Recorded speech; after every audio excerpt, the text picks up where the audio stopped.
கர்த்தருடைய நாம மகிமைப்படுவதாக. இந்த காலவெளியிலே தேவனுடைய வார்த்தையை கேட்கும்படியாய் வந்திருக்கிற யாவரையும் இயேசு கிறிஸ்துவின் நாமத்தினாலே வாழ்த்தி வரவேற்கிறோம். கர்த்தர் நம்மை ஆஸ்வதிப்பாராக. ஒரு விஷயம் நாம் தலைகளை தாழ்த்தி ஜெபிப்போம். கடந்த நாட்களில் எல்லாம் கண்மணி போல தேவன் நம்மை பாதுகாத்து நமக்கு சுகபல ஜீவன் தந்து நம்மளை வழிநடத்தி பராமரித்து கர்த்தர் செய்த நன்மைகளை நினைத்து இந்த காலவெளியில நன்றியுள்ள இதயத்தோடு ஒரு விஷயம் நாம் தலைகளை தாழ்த்தி நாம் ஜெபிப்போம். பரலோக பிதாவே, நன்றியோடு உம்மை துதிக்கிறோம் ஐயா. இந்த ஆஸ்வதிக்கப்பட்ட மனமகிழ்ச்சி நாளின் காலவெளிக்காய் ஸ்தோத்திரம் ஐயா. ஆண்டவரே, கடந்த நாட்டில் இருந்த எத்தனையோ பேர் இந்த நாட்களில் இல்லையப்பா. நீர் எங்களுக்கு நல்ல ஜீவன் சுகபலம் தந்து தேவைகளை சந்தித்து கத்தாவே இதுவரைக்கும் எங்களை வழிநடத்தி வந்த கிருபைகளுக்காய் ஸ்தோத்திரம் ஐயா. நீர் நல்லவரும் நன்மை செய்கிறவருமா இருக்கிறீர். எங்களுடைய வாழ்க்கையில நீ செய்த எண்ணி முடியாத நன்மைகளுக்காய் நன்றியோடு உம்மை துதிக்கிறோம் ஐயா, உம்மை ஸ்தோத்திரிக்கிறோம் ஐயா. ஆவியானவரே, இந்த காலவேளையில எங்களோடு இடைபடுவீராக.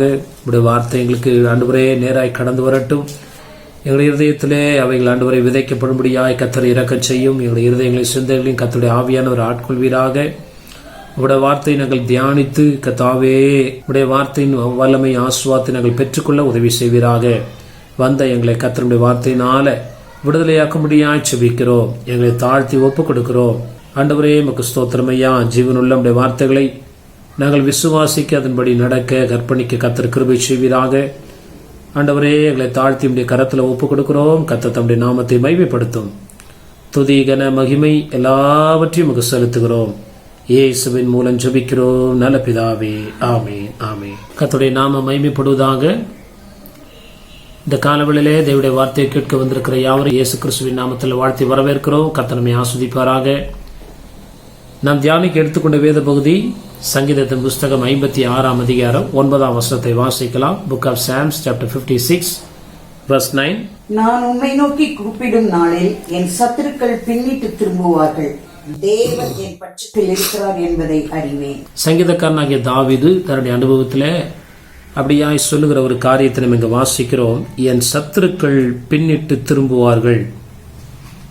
தாவீது பெலிஸ்தர் கையில் அகப்படும் போது 1 சாமுவேல் 21 அதிகாரத்தில் நம்ம போய் வாசிக்கும் போது அங்கே நம்ம இந்த சங்கதியை நம்ம வாசிக்கிறோம். இந்த அதிகாரத்துக்கு முன்பதாக உள்ள அந்த தலைப்பில் பெலிஸ்தர் தாவீதை காத்தூரில் பிடித்த போது யோனாத், ஏலம், ரிக்கோஹிம் என்னும் வாத்தியத்தில் வாசிக்கும்படி தாவீது பாடி ராகத்தலைவனுக்கு ஒப்புவித்த மிக்தாம் எனும் சங்கீதம் என்று சொல்லி எந்த நிலைமையில தாவீது இதை எழுதினார் என்று சொல்லி வேதத்துல அந்த சம்பவத்தை இங்கு குறிப்பிடுகிறதை வாசிக்கிறோம். தாவீது எதிரிகளால் சூழப்பட்டிருக்கிறார். சவுலுக்கு பயந்து தப்பி ஓடி காத்தின் ராஜாவாகிய ஆகீஸ்ட போகும்போது இந்த ஆகீஸின் மனுஷர் எல்லாம் சூழ்ந்து கொண்டு சொல்றாங்க, சவுல் கொன்றது 1000, தாவீது கொன்றது 10000. இவன் அல்லவா நம்முடைய எதிரி என்று சொல்லும் போது தாவீது நடுங்கி அங்கு பயந்து பித்தம் பிடித்தவனை போல பைத்தியக்காரனை போல அவன் சில காரியங்களை செய்து அங்கிருந்து தப்பிக்கிறதை வாசிக்கிறோம். அவன் ஒருவேளை அப்படிப்பட்ட காரியங்களை செய்தாலும் அந்த இடத்திலிருந்து கர்த்தர் அவனை தப்பி போக பண்ணினார், அல்லது அந்த எதிரிகளுடைய கண்களிலிருந்து கர்த்தர் அவனை பாதுகாத்து அவனுக்கு ஒரு சேதம் வராதபடி கர்த்தர் அவனை அந்த இடத்திலிருந்து பிழைக்கும்படி செய்தார் என்ற ஒரு சத்தியத்தை நம்ம அந்த இடத்துல வாசிக்கிறோம். அதை தான் தாவீது இங்க சொல்றாரு. முதல் வசனத்திலிருந்து வாசிக்கும் போது பல காரியங்களை நம்ம வாசிக்கிறோம். 9 வசனத்துல தாவீது சொல்றாரு, என் சத்துருக்கள் பின்னிட்டு திரும்புவார்கள். முற்றிலுமாய் சூழப்பட்ட ஒரு நேரம், எந்த விதத்திலையுமே சகாயமோ அனுகூலமோ இல்லாத நேரத்துல சத்துருக்கள் பட்சிக்க நெருங்குகிற வேளையில அவர்கள் தாவீதை பட்சிக்காதபடி கர்த்தர் அங்கே ஒரு கிரியை செய்து தாவீதை தொடாதபடி அவர்கள் பின்னிட்டு போக அல்லது தாவீதை அவர்கள் அழிக்காதபடி விட்டுவிடும்படியான ஒரு காரியங்களை ஆண்டவர் அங்கே கிரியை செய்கிறார். நம்முடைய வாழ்க்கையிலையும் பல காரியங்கள்ல நம்முடைய மதியினத்தாலும் பல காரியத்தால நம்ம சில நேரத்துல பலவிதமான சந்தர்ப்ப சூழ்நிலைகளை மாட்டிக்கொள்ளும் போது அதிலிருந்து வெளியே தப்பி போகக்கூடிய வழியும் போக்கையும் கர்த்தர் நமக்கு உண்டாக்க வல்லவராயிருக்கிறார். சத்துரு கொண்டு வந்தாலும் சரி, நம்மளா போய் மாட்டினாலும் சரி, ஆண்டவர் நமக்கு தப்பு வைக்க வல்லவராயிருக்கிறார். நம்மை தப்பு வைக்க அவர் உண்மையுள்ளவராயிருக்கிறார். கர்த்தருடைய நாமம் மகிமைப்படுவதாக. தப்பி போகும் போக்கை ஆண்டவர் உண்டாக்குவதில்லை. அவரை போல ஒரு தேவன் யாரும் இல்லை.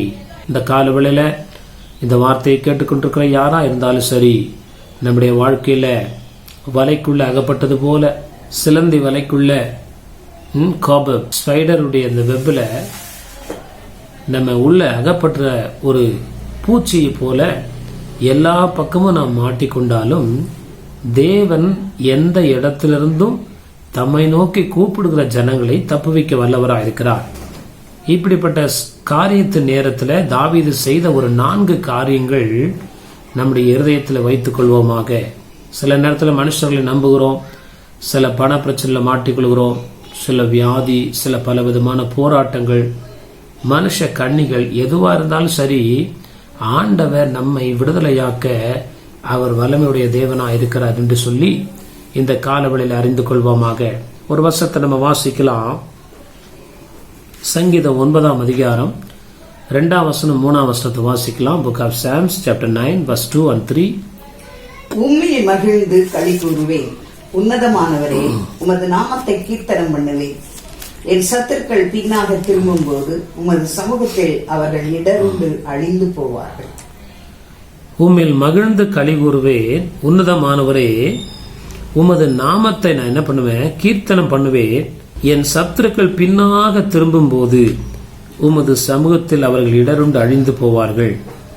என்னை நோக்கி நெருங்கி என்னை பட்சிக்க வருகிற ஜனங்களிலிருந்து கையிலிருந்து கர்த்தர் என்னை காப்பாற்ற வல்லவராக இருக்கிறீர்.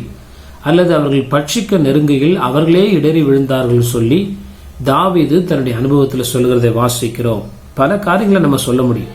ஒரு தடவை சவுல் தாவீதை நெருங்குற வேளையில, அவனை அழிக்க முடியாய் தன்னுடைய இராணுவங்களோடு நெருங்குற வேளையில கர்த்தர் தேசத்தின் மேல் ஒரு ஆவி அனுப்பினார்.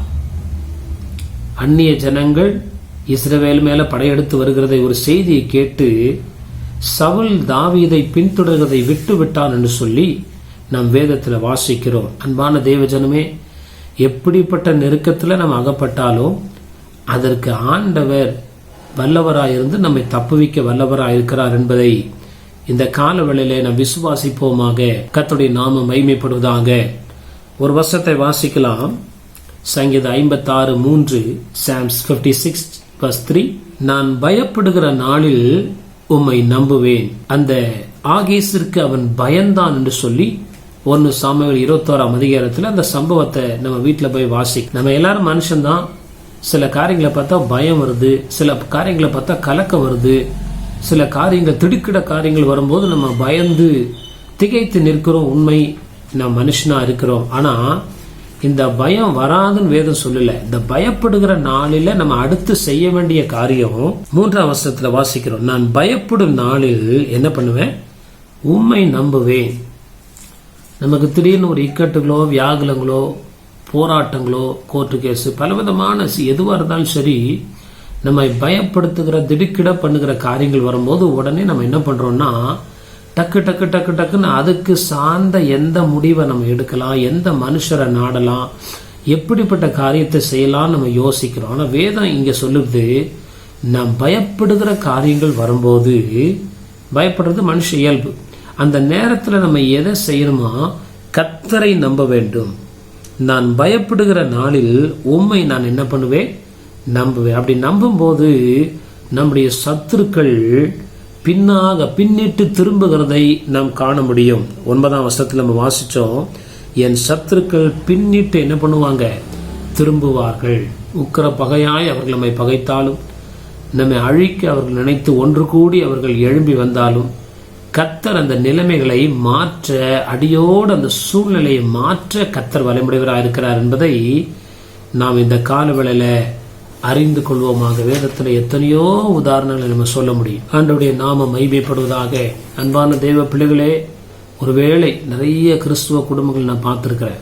பல விதமான வியாதியின் பயங்கள், மரணக்கட்டுகள், கடன் பிரச்சனைகள், போராட்டங்கள் வரும்போது அவர்கள் சோர்ந்து விடுகிறார்கள். ஆனால் நம்ம சோர்ந்து போகாதபடி ஆண்டவரை நம்பி காணப்படும் போது கர்த்தர் நமக்கு இரக்கம். நான் பயப்படுகிற நாளில் உம்மை நான் நம்புவேன். அப்ப நம்புகிறவங்க அடுத்தது என்ன செய்வாங்கன்னு சொல்லிட்டு அதுக்கு முன்பதாக ஒரு வசனத்தை வாசிக்கலாம். நீதிமொழிகள் 3ஆம் அதிகாரம் 5ஆம் வசனத்தை, Proverbs chapter 3 verse 5. ஒரு சுய புத்தியின் மேல் சாயாமல் உன் முழு இருதயத்தோடும் கர்த்தரில் நம்பிக்கையாயிருந்து. முன்பதாக நாம் தியானித்தபடி சில இக்கட்டு நேரத்தில் நம்ம மாட்டிக்கொள்ளும் போது சுய புத்தி என்ன பண்ணக்கூடாது, சாரக்கூடாது. மனுஷனுடைய ஆலோசனை ஒவ்வொருத்தரும் ஒன்று சொல்லுவாங்க. இந்த காரியங்களை நாம் யோசிக்காதபடி உடனே கர்த்தருடைய பாதத்தில் வந்து கர்த்தருடைய வார்த்தை என்ன சொல்லுகிறது அமைதியில கொஞ்ச நேரம் உட்கார்ந்தா கர்த்தர் நம்மோடு இடைவிட ஆரம்பிப்பார். சாலமோன் சொல்றாரு, உன் சுய புத்தியின் மேல் சாயாமல் உன் முழு இருதயத்தோடு கர்த்தரில் என்ன பண்ணு, நம்பிக்கையா இருந்து. தாவீது சொல்றாரு, நான் பயப்படுகிற நாளில் உண்மை நான் என்ன பண்ணுவேன், நம்புவேன். இரண்டாவது, இப்படி நம்புகிறவர்கள் செய்ய வேண்டிய காரியங்கள் என்ன என்று சொல்லி அதே அதிகாரத்தில் நம்ம வாசிக்கிறோம். 4ஆம் வசனத்தை வாசிக்கலாம். சங்கீதம் 56:4, Psalms 56 verse 4. தேவனை முன்னிட்டு அவருடைய வார்த்தையை புகழுவேன். தேவனை நம்பி இருக்கிறேன், நான் பயப்படேன். மாம்சமானவன் எனக்கு என்ன செய்வான்? 3ஆம் வசனத்துல கர்த்தரை நான் நம்பி இருக்கிறேன், தேவனை நம்பி இருக்கிறேன் என்று சொல்லுகிறார். 4ஆம் வசனத்துல தேவனை முன்னிட்டு அவருடைய வார்த்தையை புகழுவேன். வார்த்தை என்றால் வார்த்தையாகிய ஆண்டவராகிய இயேசு கிறிஸ்துவை நாம் புகழும் போது, அவர் செய்த கடந்த நாட்களில் செய்த நன்மைகளை நினைத்து அவரை நாம் உயர்த்தி துதித்து ஆராதிக்கும் போது, அன்பானவர்களை நம்ம நினைச்ச காரியங்கள், நம்ம பயந்த காரியங்கள் நேரிடாதபடிக்கு கர்த்தர் நமக்கு இரக்க செய்ய வல்லவராயிருக்கிறார். கர்த்தருடைய நாமம் மகிமைப்படுவதாக. யோபு சொல்றார், நான் பயந்தது எனக்கு நேரிட்டது. பயப்படுறது ஒரு மனுஷனுடைய சுவாபமாய் காணப்பட்டாலும் அவற்றின் மத்தியில நாம் தேவனை நம்பி ஆண்டவரை துதிக்க நம்முடைய இருதயத்தை என்ன பண்ணணுமா, ஒருமுகப்படுத்தணும். துதி ஒண்ணுதான் நம்ம வாழ்க்கையில எப்படிப்பட்ட பிரச்சனையும் மாற்றக்கூடியது. மனுஷனால முடியாது, கோர்ட்டால முடியாது, டாக்டரால முடியாது, பணத்தால முடியாது, எந்த ஜனத்தால முடியாத காரியங்களை கர்த்தருடைய வல்லமை மாற்றக்கூடியதா இருக்கிறது. அது எளிதான வழிகளை பெற்றுக்கொள்ளக்கூடிய ஒரு வழிதான் கர்த்தரை புகழுகிறது. கர்த்தருடைய நாமம் மகிமைப்படுவதாக, ஆண்டவருடைய நாமம் மகிமைப்படுவதாக. ஆண்டவருடைய வல்ல பராக்கிரம செயல்களை நாம் சொல்லி துதித்து அவருடைய நாமத்தை புகழும் போது ஆண்டவர் நமக்கு அங்க ஒரு அனுகூலத்தை செய்ய வல்லவராய் இருக்கிறார். அதற்கு இணையான ஒரு வசனத்தை நம்ம வாசிக்கலாம். சங்கீதம் 86:12 வசனம், Psalms 86 verse 12. என் தேவனாகிய ஆண்டவரே, உம்மை என் முழு இருதயத்தோடும் துதித்து உமது நாமத்தை என்றென்றைக்கும் மகிமைப்படுத்துவேன். ஆண்டவருடைய நாமம் மகிமைப்படுவதாக. சங்கீதம் 56:4 தாவீது சொல்றாரு, தேவனை முன்னிட்டு அவருடைய வார்த்தையை புகழ்வேன் என்று சொல்லி. 86ஆம் சங்கீதம் 12ஆம் வசனத்துல அதே தாவீதுடைய சங்கீதத்துல தாவீது சொல்றாரு, ஆண்டவரை புகழுகிறதுனா என்னன்னா, என் தேவனாகிய ஆண்டவரே, உம்மை என் முழு இருதயத்தோடும் துதித்து உமது நாமத்தை என்றென்றைக்கும் என்ன பண்ணுவேன், மகிமைப்படுத்துவேன். பயப்படுகிற காரியங்கள் வரும்போது நம்ம முழு இதயத்தோட துதிக்க முடியாதபடி பிசாசு பலவிதமான பயங்களை கொண்டு வந்து முன்னாடி நிறுத்துவான். அப்ப நம்ம அதை எல்லாவற்றையும் ஒதுக்கி வைத்து விட்டு முழு இருதயத்தோடு கர்த்தருடைய நாமத்தை துதித்து அவருடைய நாமத்தை மகிமைப்படுத்தும் போது ஆண்டவர் சொல்றாரு, என் நாமத்தை மகிமைப்படுத்துகிற எந்த ஸ்தானத்தில் அவர் என்ன பண்றாராம், கடந்து வருகிறவராக இருக்கிறார். 1000 கோடி கோடியான எதிரிகள் நம்மை சுற்றிலும் இருந்தாலும் நாம் மகிமைப்படுத்துகிற எந்த இடமா இருக்கட்டும், அது வீடா இருக்கட்டும், ஆலயமா இருக்கட்டும், கடைத்தெருவா இருக்கட்டும், எப்படிப்பட்ட சூழ்நிலையும் தேவன் அந்த இடத்துல வந்து நம்மை விடுவிக்க வல்லமையுடையவராக இருக்கிறார் என்பதை மறந்து போக வேண்டாம். கர்த்தருடைய நாமம் மகிமைப்படுவதாக. மனுஷ ஆலோசனைகள், மனுஷனுடைய உதவிகள் எல்லாமே விருதா. ஆனா கர்த்தர் ஒருவரே நமக்கு இறங்கி அற்புதம் செய்யக்கூடிய வல்லவராக இருக்கிறார். ஆண்டவருடைய நாமம் மகிமைப்படுவதாக. அன்பான தேவ ஜனமே, இப்படிப்பட்ட சூழ்நிலைகள் வழியாய் கடந்து போகும்போது, ஒரு வியாதினா மருத்துவர்கிட்ட போறோம், ஒரு பண பிரச்சனைனா நம்ம எங்கேயாவது ஒரு ஆலோசகர்கிட்ட போறோம், அது தவறல்ல. ஆனா நம்முடைய நம்பிக்கையை முற்றிலும் முதலாவது கர்த்தருடைய பாதத்துல நம்ம ஒப்பு கொடுக்கும் போது நமக்கு எந்த ஒரு செலவில்லாதபடி கர்த்தர் நம்மை பாதுகாக்க வல்லமையுடையவராக இருக்கிறார். நம்மை தப்புவிக்க கர்த்தர் உண்மையுள்ளவராக இருக்கிறார். என் சத்துருக்கள் பின்னிட்டு திரும்புவார்கள் சொல்லும் போது தாவீது கூட படையோ ஒண்ணுமே கிடையாது. தாவீது தனியா இருக்கிறாரு. எதிரிகள் ஃபுல்லா பெலிஸ்தருடைய பாளையத்துக்குள்ள போய் அங்க இருக்கிறார். அப்போ அந்த இடத்துல அவர் சொல்றாரு, என் சத்துருக்கள் பின்னிட்டு என்ன பண்ணுவாங்க, திரும்புவார்கள். ஏன்னா நான் பயப்படேன், நான் தேவனை நம்பியிருக்கிறேன், மனுஷன் எனக்கு என்ன செய்வான்னு சொல்லி அவர் தேவனை அதிகமாய் நேசித்தபடினால அந்த இடத்துல அவர் சொல்லுகிற வார்த்தை, நம்ம என்ன வாயில சொல்றோமோ அது அப்படியே நடக்கும். அப்போ ஒருவேளை நம்முடைய பிரச்சனைகள் பெரிதாய் முற்றி போய் இனி யாருமே காப்பாற்ற முடியாதுன்னு ஜனங்க சொன்னாலும், மருத்துவர்கள் சொன்னாலும், அப்படிப்பட்ட சூழ்நிலை உண்டானாலும், நம்ம மரண பரியந்தம் ஒரு நாளும் நெகட்டிவ் கன்ஃபெஷன், எதிர்மறையான அறிக்கைகளை நம்ம ஒரு நாளும் வாயிலிருந்து சொல்லக்கூடாது. கர்த்தர் செய்வார், கர்த்தர் செய்வார், கர்த்தர் பெரியவர், கர்த்தர், அதை தான் பரிசுத்தவான்கள் எல்லாம் அதை தான் அப்படிதான் அவங்க மேற்கொண்டாங்க. அவர் என்னை கொன்று போட்டால் அவர் மீது நம்பிக்கையா இருப்பேன், என் சொந்த கண்களே அவரை காணும். எல்லா பரிசுத்தவான்களும் இப்படி சொன்னதுனால தான் அவங்க ஜெயித்தார்கள். இந்த விசுவாச போராட்டத்துடைய வாழ்க்கையில நம்ம ஜெயிக்கிறதுக்கு காரணம் விசுவாச அறிக்கையை எப்பயும் செய்கிறவர்களாய் காணப்பட வேண்டும். ஆண்டவருடைய நாமம் மகிமைப்படுவதாக. நான் பயப்படும் நாளில் உம்மை நம்புவேன்னு சொல்றாரு. அந்த நம்பிக்கை எப்படி தெரிவிக்கிறார்? நான் முழு இருதயத்தோடு நான் கர்த்தரை என்ன பண்ணுவேன்? துதித்து அவருடைய நாமத்தை என்ன பண்ணுவேன்? மகிமைப்படுத்துவேன். நம்ம மற்றவங்களோட கலந்து ஆலோசித்து நேரத்தை செலவழிக்கிறதை காட்டிலும் அந்த நேரத்தை ஆண்டுடைய பாதத்தில் செலவழிக்கும் போது அது நமக்கு நன்மையாய் முடியும் என்பதில் சந்தேகமில்லை. ஆண்டவருடைய நாமம் மகிமைப்படுவதாக. மூன்றாவது ஒரு வசனத்தை நம்ம வாசிக்கலாம். 9ஆம் வசனத்துடைய முதல் பகுதி, சங்கீதம் 56:9. நான் உம்மை நோக்கி கூப்பிடும் நாளில் என் சத்துருக்கள் பின்னிட்டு திரும்புவார்கள். மூன்றாவது தாவீது முதல்ல சொல்றாரு, நான் உம்மை நம்புவேன். ரெண்டாவது நான் உம்மை துதிப்பேன். மூன்றாவது நான் உம்மை என்ன பண்ணுவேன்? கூப்பிடுவேன். கூப்பிடுகிற காரியம், ஆண்டவரிடத்துல நம்முடைய காரியங்களை சொல்லுகிற ஒரு காரியம். அப்போ நம்ம எடுத்தவுடனே ஆண்டவர்கிட்ட என்ன பண்றோம்? வந்தவுடனே நம்முடைய விண்ணப்பங்களை செலுத்துகிறோம். அது முறை அல்ல. முதலாவது ஆண்டவரை என்ன பண்ணணும்? நம்பி வந்து அதுக்கப்புறம் அவருடைய மகத்துவமான செயல்களை கொஞ்ச நேரம் துதித்து மகிமைப்படுத்தி அதுக்கப்புறம் நான் என்ன பண்ணுவேன்? கூப்பிடுவேன். I will call upon the Lord, I will call him. நான் என்னுடைய தேவைகளை வெளிப்படுத்துவேன், என்னுடைய பிரச்சனைகளை நான் சொல்லுவேன் என்று சொல்லி தாவீது இந்த இடத்துல சொல்லுகிறதை நம்ம வாசிக்கிறோம். ஆண்டவருடைய நாம மகிமைப்படுதாக. நான் உம்மை கூப்பிடும் நாளில், நான் உம்மை கூப்பிடும் நாளில் என் சத்துருக்கள் பின்னிட்டு திரும்புவார்கள். அப்ப நம்ம கூப்பிடுறது நம்முடைய கடமையா இருக்கிறது. என்னை சில பேர் கூப்பிடவே மாட்டாங்க. நீங்க கூப்பிட்டு பாருங்களேன், உங்க பிரச்சனையில மாற்றம் கண்டிப்பா இருக்கும். 100க்கு 100 மாற்றம் இருக்கும். 100க்கு, அது எப்படிப்பட்ட அடிமைத்தனமா இருந்தாலும், எப்படிப்பட்ட தொடர்ந்து வருஷமாய் காலங்காலமாய் வருகிற எப்படிப்பட்ட காரியமா இருந்தாலும், ஆண்டவரை நோக்கி சொல்லி கூப்பிடுற நாளில ஆண்டவர் அந்த நாளில உதவி செய்ய வல்லவரா இருக்கிறார். நிறைய விசுவாசிகளுக்கு தெரியும், கூப்பிட்டா கர்த்தர் நன்மை செய்வாரு அப்படின்னு தெரியும். ஆனா கூப்பிடக்கூடாதபடி சத்துரு அநேகருடைய இருதயங்களையும் செவிகளையும் வாய்களையும் அடைத்து வைத்திருக்கிறான். நம்ம அப்படி இல்லாதபடி வாயை திறந்து கூப்பிடும் போது, என்னை நோக்கி கூப்பிடுன்னு சொல்லி ஆண்டவர் என்ன பண்றாரு? நம்ம இருதயத்துல என்ன வேண்டுறோம், நம்ம என்ன வேதனைன்னு அவருக்கு தெரியும். ஆனா அவரை நோக்கி கூப்பிடும்படியாய் கர்த்தர் விரும்புகிறார். நம்ம என்ன நினைக்கிறோன்றதுல we have to open our mouth and we have to call upon God. ஆண்டவரை நம் கூப்பிடுகிறவர்களாக. இயேசுவே, பர்த்திமே என்ற ஒரு குருடன் பிச்சை எடுத்துட்டு இருக்கிறான், 2 கண்ணும் இல்லை. இயேசு அந்த வழியா நடந்து போறாருன்னு தெரிஞ்ச உடனே அவனுக்கு ஒரு விசுவாசம். இப்ப ஆண்டவரும் பார்த்துட்டு தான் வராரு. குருடர்கள், பிச்சைக்காரர்கள், எல்லா முடவர்கள், எல்லாம் லைனா உட்கார்ந்து இருக்கிறாங்க. ஆனா இந்த எத்தனை பேர் உட்கார்ந்துருந்தாங்க தெரியல. ஆனா இவனுக்குள்ள இருந்த விசுவாசம், அவன் தாவீதின் குமாரனே என்று சொல்லி உரத்த கூப்பிடுறான். அப்ப இருக்கிறவங்க எல்லாம் தட்டி அதட்டி இதட்டி அவனை என்ன பண்றாங்க? அவனை நிறுத்த பாக்குறாங்க. அவனை நிறுத்தல.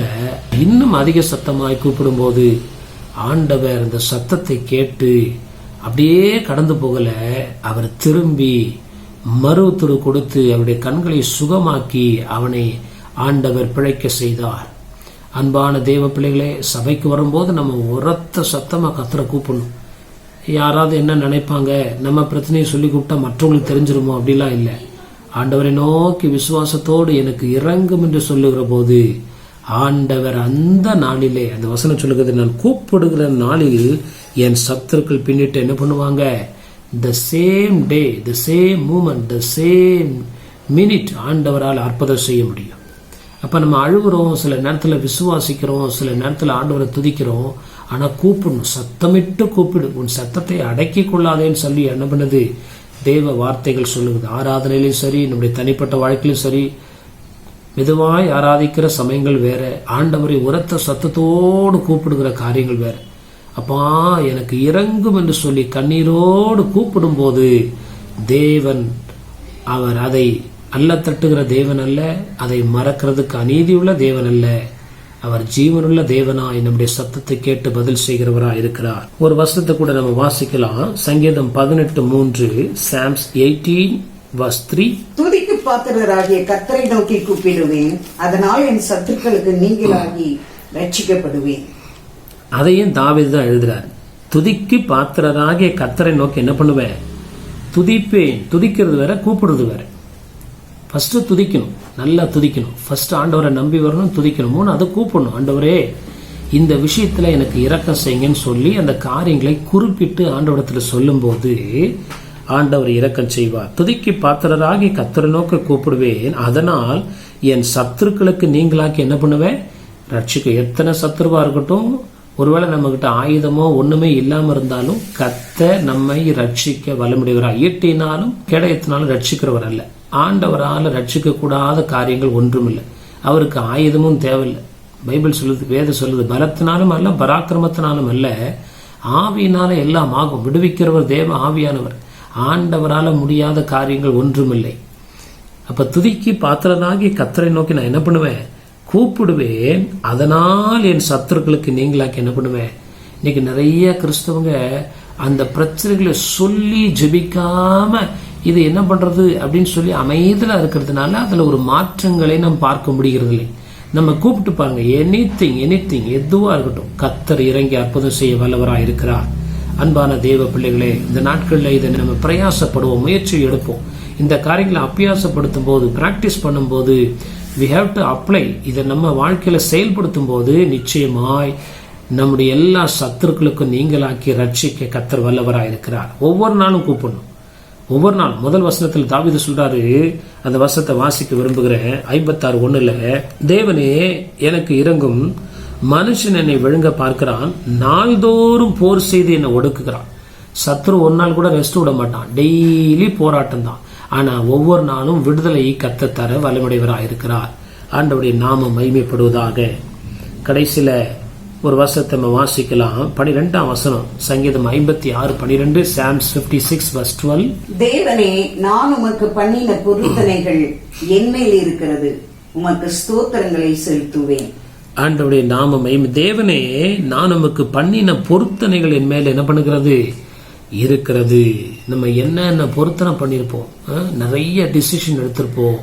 அதெல்லாம் நம்ம யோசிச்சு திரும்ப, ஆமாண்டவரே நான் இந்த மாதிரி அதிகாலை எழும்பி ஜெபிக்க நான் பொருத்தனை பண்ணேன், இல்லை இந்த காரியங்களில் தேவனுக்காக இந்த காரியங்களை செயல்படுத்த, இந்த காரியங்களை நான் ஊழியம் செய்யணும் பொருத்தனை பண்ணேன், இல்லை தேவனுக்காக இதை என்ன பண்ண, இந்த காணிக்கையோ அல்லது எந்த நான் பொருத்தனை பண்ணேன், அதை திரும்ப நான் செலுத்துவேன்னு சொல்லி அந்த பொருத்தனைகளை ஞாபகப்படுத்தி செலுத்தும் போது ஆண்டவர் நம்முடைய எதிரியுடைய கையிலிருந்து தப்ப வைக்க வல்லவராக இருக்கிறார். நிறைய பேர் என்ன பண்ணுவாங்க? விசுவாசமா ஜெபிப்பாங்க, துதிப்பாங்க, கூப்பிடுவாங்க.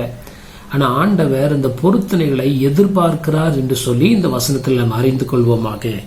தேவனே நான் நமக்கு பண்ணின பொருத்தனைகள் என் மேல என்ன பண்ணுது? இருக்குது. அதை நான் செலுத்தும் போது ஆண்டவர் சத்துருடைய கையிலிருந்து நம்மை விடுதலையாக்க போதுமானவராக இருக்கிறார். பொருத்தனை பண்ணுகிறது நல்லது, பொருத்தனை பண்ணணும். அப்பதான் நம்முடைய விசுவாச வாழ்க்கையில ஒவ்வொரு நாளும் ஒரு அற்புதத்தை பார்க்க முடியும். டெய்லி நமக்கு அற்புதம் நடக்கணும்னா டெய்லி பொருத்தனைகளை பண்ணணும். எல்லா விதத்தில் நம்முடைய நேரத்தை கொடுக்குறேன், என்னுடைய பலத்தை கொடுக்குறேன், எனக்கு உண்டான எல்லாவற்றையும் கொடுக்குறேன், கர்த்தர் எனக்கு இறங்குங்கன்னு சொல்லி அப்படி பொருத்தனை பண்ணும்போது கர்த்தர் நிச்சயமா இறங்கி அற்புதம் செய்வார். அதுல மாற்றமே கிடையாது. கர்த்தருடைய நாமம் மகிமைப்படுவதாக.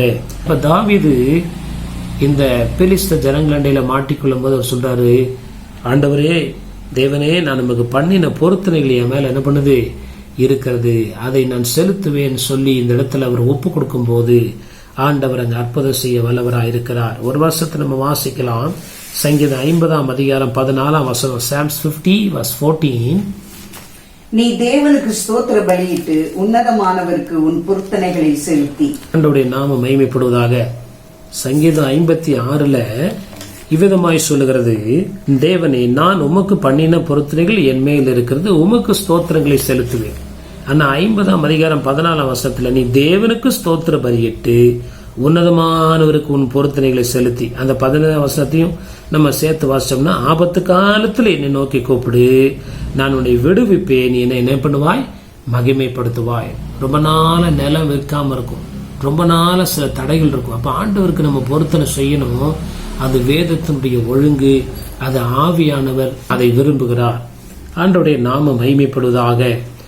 நீ தேவனுக்கு ஸ்தோத்திர பலியிட்டு உன்னதமானவருக்கு உன் பொருத்தனைகளை என்ன பண்ணு, செலுத்து. அன்னாள் என்பவளுக்கு ரொம்ப நாளா குழந்தை இல்லை. அப்ப அவ ஒரு பொருத்தனை பண்றா, ஆண்டவரே, நீர் எனக்கு ஒரு பிள்ளையை தருவீர் என்றால் அதை உமக்கே நான் என்ன பண்றேன், உம்முடைய ஆலயத்துல வந்து நான் விட்டு உமக்கே நான் கொடுக்கிறேன். பொருத்தனை பண்ணின பிறகு ஆண்டவர் அவளுக்கு ஒரு அற்புதத்தை செய்தார். கர்த்தருடைய நாம மகிமைப்படுவதாக. அதற்கு பிறகு நிறைய பிள்ளைகள் பிறந்தார்கள். அப்ப ஆண்டவர் என்ன விரும்புகிறார்னா, பொருத்தனையை சில நபரிடத்திலிருந்து இல்ல, எல்லாரிடத்திலிருந்து விரும்புகிறார். ஆண்டவருடைய நாம மகிமைப்படுவதாக. பொருத்தனைனா ஆண்டவருக்காக நான் இதை செய்யறேன் வாக்களிப்பது, வேண்டிக் கொள்வது. அப்படிப்பட்ட காரியங்கள் நம்முடைய வாழ்க்கையில தடையா இருந்தா, சில நேரங்களில் எதிரிகள் மத்தியில ஆண்டவர் நம்மோடு இருக்கிறதை, பாதுகாப்பை உணர முடியாது. என் சத்துருக்கள் மத்தியில் எனக்கு ஒரு பந்தியை ஆயத்தப்படுத்தி என் தலை எண்ணெயால் அபிஷேகம் பண்ணுகிறீர், என் பாத்திரம் நிரம்பி வழிகிறது தாவீது சொல்லுகிறார். அப்ப நம்முடைய நெருக்கங்களிலிருந்து விசாலங்கள் உண்டாக வேண்டும் என்றால், தேவன் விரும்புகிற 4வது இந்த ஒரு படிகள் வழியாய் கடந்து போகும்போது நிச்சயமாய் கர்த்தர் நமக்கு அற்புதம் செய்வார். ஏன்னா 50ஆம் சங்கீதம் 14ஆம் வசனத்துல தெளிவா அங்க இருக்குது பாருங்க. நீ தேவனுக்கு ஸ்தோத்திர பலியிட்டு, ஸ்தோத்திர பலி எல்லாருமே நம்ம செலுத்துறோம், உன்னதமானவருக்கு உன் பொருத்தனைகளை என்ன பண்ணு, செலுத்து. இதுதான் பிராக்டிக்கல் சப்மிஷன். எல்லாம் துதிக்கிறாங்க, ஆராதிக்கிறாங்க, அது எல்லாரால முடியும். ஆனா பொருத்தனைன்றது நமக்குரியதை ஆண்டவருக்கு முற்றிலும் கொடுப்பது. அப்படிப்பட்ட நேரங்களில் நம்ம சில இடத்துல யோசிப்போம், ஐயோ பொருத்தனை பண்ணிட்டோமே, நீ கொடுத்துட்டா அடுத்த வேலைக்கு வழி இல்லையே, இல்ல அப்படிலாம் யோசிக்காதபடி ஆண்டவருக்கு கண்ணை மூடிட்டு செய்யும் போது அதை 1000 மடங்கு கத்தர் அறுக்க கத்தர் இறக்க செய்கிறார்.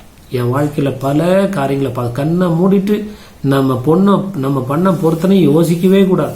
பொருத்தனை பண்ண பின் என்ன பண்ணக்கூடாது, யோசிக்கவே கூடாது. கத்தருக்கு நான் செய்யறேன்னு சொல்லும் போது தேவன் அதை 1000 மடங்கு கத்தனுடைய வாழ்க்கையில திருப்பி தருகிறார் என்பதுல ஒரு சந்தேகம் இல்லை. இது உண்மை. அன்பான தேவ பிள்ளைகளே, அப்ப நம்ம வாழ்க்கையில நிறைய நேரத்துல சில பேர் இந்த கடன் பிரச்சனையிலிருந்து வெளியில் வர முடியாது. சில பேர் சில பிரச்சனைகளை மாட்டிக்கொள்வாங்க, காலாங்காலமா அதுல இருப்பாங்க. அதுல இருந்து வெளிவர முடியாம இருக்கக்கூடிய காரணம் என்ன என்பதை அறிந்து இந்த நாட்கள்ல அப்படின்னு ஒப்பு கொடுக்கும் போது, சங்கீதம் 56:9 சொல்லுகிறபடி, நான் உம்மை கூப்பிடும் நாளில் என் சத்துருக்கள் பின்னிட்டு என்ன பண்ணுவாங்க, திரும்புவாங்க. சத்துருக்கள் பின்னிட்டு திரும்பிட்டாங்கன்னா அப்புறம் இனியும் அப்படிப்பட்ட காரியங்கள் நம்முடைய வாழ்க்கையில நடைபெறாதபடி கர்த்தர் தொடர்ந்து பாதுகாக்க வல்லவராயிருக்கிறார். அன்பான தேவ பிள்ளைகளே, இந்த நாளை நம்ம ஒப்பு கொடுப்போமாக. கர்த்தருடைய நாமம் மகிமைப்படுவதாக.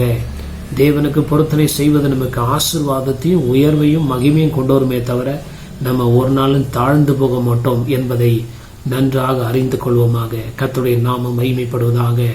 கர்த்தர் நம்மை ஆஸ்வதிப்பாராக. கண்களை மூடி அப்படியாய் நம் தலைகளை தாழ்த்தி ஆண்டவருடைய பாதத்தில் நம்மை ஒப்பு கொடுத்து நம்ம ஜெபிப்போம். பரலோக பிதாவே, இந்த காலவேளையிலே நம்முடைய வார்த்தையை கேட்டது போல ஆண்டவரே, தாவீது தன்னுடைய வாழ்க்கையினுடைய படிகள்ல எப்படி இந்த பெலிஸ்துடைய கையிலிருந்து தன்னை விடுவித்துக் கொண்டானோ, அதை போல நாங்களும் எங்களுடைய எத்தனையோ பாடுகள், பிரச்சனைகள், உபத்திரத்திலிருந்து எங்களை விடுவித்துக் கொள்ளக்கூடிய வழிமுறைகளை வேதத்தில் வைத்திருக்கிறீர் ஐயா. அதை நாங்கள் பின்பற்றும் போது நிச்சயமா எங்களுடைய சத்துருக்கள் பின்னிட்டு திரும்புவார்கள். நாங்கள் அழிக்கப்படாதபடி பாதுகாக்கப்படுவோம். கர்த்தாவே ஸ்தோத்திரம் ஐயா. ஆண்டவரே உமக்கு ஸ்தோத்திரம் ஐயா. உம்மால செய்யக்கூடாத காரியங்கள் ஒன்றுமில்லையே. இந்த நாட்கள் நாங்கள் எங்களை ஆராய்ந்து அறிந்து ஆண்டவரே ஸ்தோத்திர, ஆபத்து காலத்தில் நாங்கள் உம்மை நம்பவும் ஆண்டவரே உம்மை துதிக்கவும் கர்த்தர் ஆண்டவரே எங்களுக்கு இரக்க செய்யும்படியாய் நாங்கள் ஜெபிக்கிறோம் ஐயா. ஆண்டவரே ஸ்தோத்திரம், உம்மை நோக்கி கூப்பிடுவிட உரத்த சத்தத்தோடு கூப்பிடக்கூடிய ஒரு ஆவினால் எங்களை நிரப்பும். பொருத்தனை செய்யக்கூடிய ஒரு இருதயத்தை எங்களுக்கு தந்து உம்முடைய ஆசீர்வாதங்களையும் ஆண்டவரே உம்முடைய அற்புதங்களையும் பாதுகாவலையும் வழிநடத்துதலையும் விடுதலையும் நாங்கள் பெற்று ஜீவிக்க கர்த்தர் இரக்க செய்யும். உம்முடைய நல்ல நாமம் மகிமைப்படட்டும். ஒவ்வொரு நாளும் போராட்டம் என்று சொல்லி 1ஆம் வசனத்தில் வாசிச்சோம் ஐயா. நாள்தோறும் போராட்டம் இருந்தாலும் நாள்தோறும் கர்த்தருடைய அற்புதத்தை நாங்கள் காண நீர் எங்களுக்கு துணையா இருக்கிறீர். அதற்காக ஸ்தோத்திரம். உம்முடைய நல்ல நாம மகிமைப்படட்டும். துதி கன மகிமை எல்லாவற்றையும் நாங்கள் நமக்கு செலுத்துகிறோம். இயேசுவின் மூலம் ஜெபிக்கிறோம் நல்ல பிதாவே. ஆமேன் ஆமேன். என் ஆத்மாவே கர்த்தரை ஸ்தோத்ரி, என் முழுவலுமே பரிசுத்த நாமத்தை ஸ்தோத்ரி. என் ஆத்மாவே கர்த்தரை ஸ்தோத்ரி, கர்த்தர் செய்த சகல உபகாரங்களையும் மறவாதே. ஆமேன் ஆமேன். நம்முடைய கர்த்தராகிய இயேசு கிறிஸ்துவின் கிருபையும் பிதாவாகிய தேவனுடைய அன்பும் பரிசுத்த ஆவியானவருடைய அருணைக்கும் சமாதானம் சந்தோஷமும் இன்றும் என்றும் அனைவரோடும் நம்மோடும் நம்முடைய குடும்பங்களோடும் நம்முடைய ஊழியங்களோடும் கர்த்தருடைய வருகை விருது நிலைத்திருப்பதாக. ஆமேன் ஆமேன். ஹல்லேலூயா ஹல்லேலூயா ஹல்லேலூயா. கர்த்தர் நம்மை ஆசீர்வதிப்பாராக. அவருடைய நாமம் மையப்படுவதாக. எங்களுக்காக இந்த ஊழியங்களுக்காய் தொடர்ந்து ஜெபித்துக் கொள்ளுங்கள். நாங்கள் உங்களுக்காய் தொடர்ந்து ஜெபிக்கிறோம். இந்த ஊழியங்களுக்காய் உதவி செய்கிற, தாங்குகிற, கொடுக்கிற, ஜெபிக்கிற, உழைக்கிற ஒவ்வொருவருக்கும் எங்களுடைய நன்றியும் வாழ்த்துக்களையும் தெரிவித்துக் கொள்கிறோம். கர்த்தருடைய நாமம் மையப்படுவதாக. எங்களுடைய சபையானது பெங்களூர் பட்டத்தில் உள்ள லிங்கராஜபுரம் என்ற பகுதியில ஹென்னூர் மெயின் ரோட்டில் உள்ள எஸ்பி பேங்குக்கு முன்பதாக உள்ள சோபா ஸ்டோருடைய முதல் மாடியிலே காணப்படுகிறது. முதல் ஆராதனை காலை 7 மணி முதல் 8:30 மணி வரை உள்ளது. பின்பு 9 மணி முதல் 10 மணி வரை youth meeting, Sunday class, adult class போன்ற ஊழியங்கள் இருக்கிறது. 10 மணி முதல் 11:30 மணி வரை இரண்டாவது ஆராதனை இருக்கிறது. வார நாட்கள்ல செவ்வாய்க்கிழமை பைபிள் ஸ்டடி இருக்கிறது. மாலை 7 மணி முதல் 8 மணி வரை முடிந்தவர்கள் கலந்து கொண்டு கர்த்தருடைய ஆசீர்வாதத்தை பெற்றுக் கொள்ளுங்கள். அதே போல சனிக்கிழமை காலை 10 to 12 மணி வரை உபவாச கூட்டம் இருக்கிறது. நீங்கள் உபவாச கூட்டத்துக்கு வருவீர்கள் என்றால் நிச்சயமாய் நாம் சேர்ந்து ஜெபிப்போம். நீங்கள் எந்த ஆலயத்துக்கும் செல்லவில்லை என்றால் நீங்கள் தயவு செய்து இங்கே வந்து எங்களோட கலந்து கொண்டு கர்த்தருடைய ஆசீர்வாதங்களை பெற்றுக்கொள்ள முடியாய் இயேசு கிறிஸ்துவின் நாமத்தினால் உங்களை அன்பாய் அழைக்கிறோம். ஆண்டவருடைய நாமம் மையப்படுவதாக. இந்த சேனலை சப்ஸ்கிரைப் செய்யாதவர்கள் சப்ஸ்கிரைப் செய்து கொள்ளுங்கள். கமெண்ட் பகுதியிலே கர்த்தர் உங்களோடு பேசின வார்த்தை இருக்கும் என்றால் அதை கமெண்ட் பகுதியிலே நீங்கள் வெளிப்படுத்துங்கள். அது மாத்திரமல்ல, தேவனுடைய வார்த்தையை நீங்களுடைய நண்பர்களுக்கும் மற்றவர்களுக்கும் ஷேர் செய்யும் போது கர்த்தர் நிச்சயமாய் உங்களை ஆஸ்வதிப்பார். ஆண்டவருடைய நாமம் மையப்படுவதாக. அவசர ஜெப தேவைகளுக்கு எங்களுடைய போன் நம்பர் கொடுக்கப்பட்டிருக்கிறது. அப்படியா நீங்கள் போன் செய்வீர்கள் என்றால் நாங்கள் உங்களுக்காக எப்பொழுதும் ஜெபிக்க ஆயத்தமாயிருக்கிறோம். கர்த்தர் தாமே நம்மை ஆஸ்வதிப்பாராக. ஆமேன் ஆமேன்.